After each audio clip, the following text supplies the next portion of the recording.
Iya, sejak awal dari beberapa waktu yang lalu ketika pemerintah merencanakan menerapkan kebijakan WFH ini, sebetulnya ya tentu kita harus memberikan apresiasi dan dukungan ya. Karena ini adalah langkah yang diambil dalam rangka kita merespons ya, mengantisipasi, terhadap situasi belakangan ini, situasi dunia yang mengalami krisis ya akibat perang di, Timur Tengah. Dan krisis politik, krisis perang itu berdampak kepada situasi ekonomi di seluruh dunia, termasuk dikhawatirkan ada krisis energi, terutama BBM. Nah, jadi memang ini satu langkah yang memang harus kita lakukan. Nah, tinggal ada beberapa catatan sebenarnya. Ya, pertama, eh, tentu ini juga harus menjadi salah satu bagian dari kita membangun kesadaran adanya sense of crisis di seluruh elemen masyarakat. Jadi krisis ini harus dihadapi secara nasional, secara menyeluruh, seluruh elemen bangsa Indonesia, bukan parsial hanya misalnya kalangan ASN, terus kemudian kalangan perusahaan dan seterusnya. Jadi yang harus berhemat itu bukan hanya kelompok tertentu saja, kelompok kerja, tapi kita semua gitu ya. Nah, oleh karena itu sebetulnya himbauan-himbauan yang lain agar anggota masyarakat ya sampai ke keluarga individu anggota masyarakat itu juga harus melakukan penghematan terhadap energi. Nah, yang kedua, karena ini berkaitan dengan soal apa namanya pelayanan publik katakan begitu ya. Nah, tentu instansi-instansi yang harus diterapkan itu betul-betul betul-betul selektif ya. Tidak ada instansi yang memang berkaitan langsung dengan sektor pelayanan publik, sehingga memang keberadaan birokrasi pemerintahan yang memang tugas utamanya adalah pelayanan publik itu tidak terganggu. Nah, kemudian juga sektor-sektor produksi yang memang dibutuhkan setiap hari oleh ya untuk melangsungkan kehidupan masyarakat kita itu juga tidak terganggu. Hmm. Nah, yang ketiga adalah, nah ini kan ya budaya baru ya, walaupun memang pernah kita terapkan di sekitar tahun 2019-2020 ketika kita menghadapi pandemi pada saat itu gitu.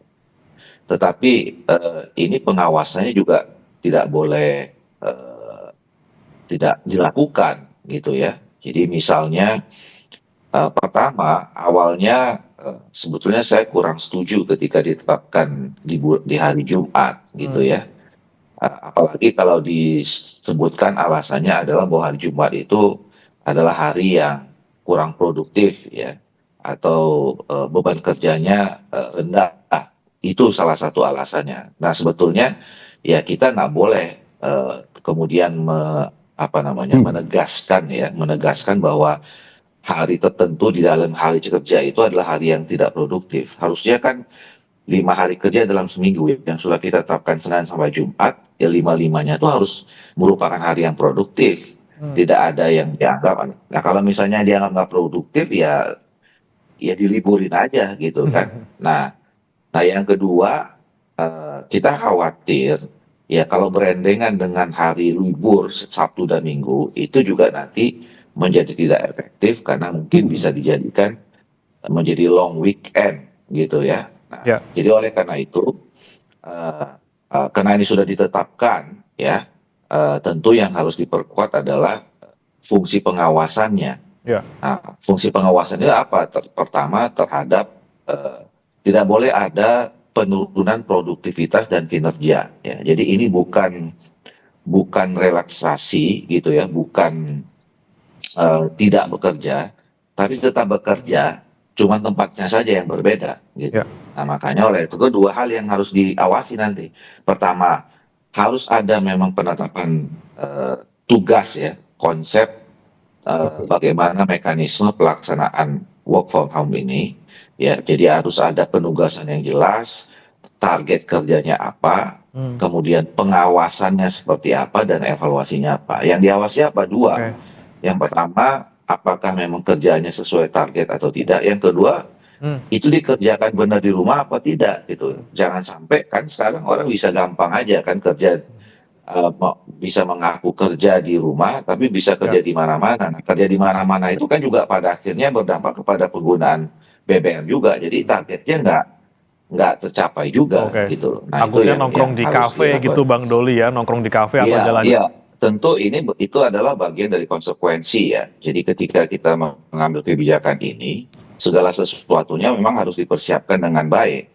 Nah, yang kemudian adalah bahwa, nah ini harus kita jadikan momentum ya. Oke, memang mungkin kita tidak berharap bahwa ini akan berlangsung lama misalnya, karena ini sementara untuk menghadapi krisis saja gitu. Dan tentu nanti dalam waktu tertentu harus dievaluasi ya, eh, apa namanya, mungkin ya kita lihatlah perkembangan 1 bulan misalnya, apakah betul bahwa terjadi efisiensi misalnya. Ya, kemudian terjadi efisiensi di tengah misalnya kalau ada kendala-kendala seperti yang disampaikan tadi soal soal jaringan internet, kemampuan sumber daya manusia menghadapi proses digital dan seterusnya gitu. Nah, tapi yang paling penting juga adalah ini harus kita jadikan momentum untuk membangun kultur baru ya, cara kerja baru ya, yang sebetulnya kan dunia juga sudah mulai masif memperkenalkan cara kerja yang seperti ini ya. Kita tidak mau atau tidak suka atau tidak suka, mau tidak mau harus juga menghadapi apa namanya, perkembangan sistem digital kita. Ya semua bentuk pelayanan publik itu sudah mulai mengarah kepada sistem digital gitu ya. Orang juga di mana-mana sudah membangun co-working space misalnya. Nah, jadi efisiensi, efektivitas kerja itu harus terus ditumbuhkan, ya, didorong dalam situasi apapun, ya. Bukan hanya karena memang sekarang kita menghadapi krisis. Hmm. Nah, oleh karena itu kita berharap pasca krisis ini, gitu ya, budaya baru yang lebih efisien, lebih efektif itu juga terus berlangsung. Nah, makanya ini harus kita jadikan sekali lagi momentum pembelajaran buat kita untuk mengembangkan tradisi baru, cara kerja yang lebih efisien dan lebih efektif gitu. Hmm. Iya, itu yang saya katakan tadi. Sebetulnya saya apa namanya? Itu adalah bagian tadi untuk bagaimana semua kita menunjukkan sense of crisis. Jadi tidak hanya ASN aja. Di sektor-sektor lain juga seperti itu. Termasuk bahkan saya katakan tadi kan masing-masing individu bahkan keluarga juga harus terlibat dalam program penghematan ini gitu. Nah, tinggal tadi di klaster saja, yang mana sektor-sektor yang memang tidak bisa secara langsung diterapkan work from home ya. Misalnya tadi sektor yang berkaitan dengan pelayanan publik, tentu kemudian adalah sektor-sektor produksi yang berkaitan dengan kebutuhan pokok masyarakat misalnya ya. Nah ini saya kira nggak boleh berhenti, karena nanti tadi dampaknya adalah kalau itu yang berkaitan, pertama ya fungsi utama dari pelayanan publik itu tidak tercapai. Jadi nggak boleh kemudian masyarakat jadi terabaikan kepentingan utamanya, kebutuhannya yang untuk dilayani gitu ya. Kemudian tadi sektor-sektor produksi yang berkaitan dengan soal kebutuhan-kebutuhan pokok masyarakat juga tidak bisa berhenti, karena ya apa namanya itu, kelangsungan hidupnya akan terganggu kan, jadi tidak baik gitu. Nah, makanya tadi saya katakan ini tentu kita harus dukung. Dukungnya itu adalah tadi uh, A sampai Z-nya itu adalah pertama tadi konsep kerjanya seperti apa, penugasan apa saja tugas-tugas yang kemudian harus dikerjakan dan kemudian targetnya apa. Nah, yang kedua tadi sampai ke ya, pengawasan dan evaluasi. Nah, evaluasinya itu adalah berkaitan dengan dua ya. Pertama tadi soal apakah terjadi penurunan produktivitas kerja atau tidak. Nah, kalau terjadi ya mungkin kita harus pertimbangkan untuk tidak diteruskan. Nah, yang kedua adalah apakah memang terjadi penghematan. Makanya beberapa waktu sebelum ini saya juga sampaikan, pemerintah juga harus menjelaskan sebetulnya kalau terjadi penerapan WFH ini, sebetulnya angkanya berapa yang bisa kita tujukan terjadinya penghematan itu, ya. Pertama, apakah kan waktu itu disebutkan sekitar terjadi penghematan 20% misalnya. Nah, 20% itu kalau dikonversi ke angka berapa ya? Nah, jadi apa kita semua masyarakat tahu bahwa terjadi memang efisiensi yang memang cukup signifikan. Nah, yang kedua, nanti pada saat evaluasinya, benar nggak terjadi misalnya penghematan seperti itu. Nah, kalau misalnya nanti tidak tercapai, ya itu yang sekali lagi saya mengatakan itu adalah bagian dari kita untuk pertimbangkan untuk tidak diteruskan. Nah, tapi kalau misalnya semua target tercapai, tidak terjadi penurunan produktivitas, kemudian sampai memang terjadi penghematan yang 20% atau dikonversi angkanya berapa, ya tentu sampai 2 bulan terakhir kita akan terus jaga dan kemudian kita awasi gitu. Oke.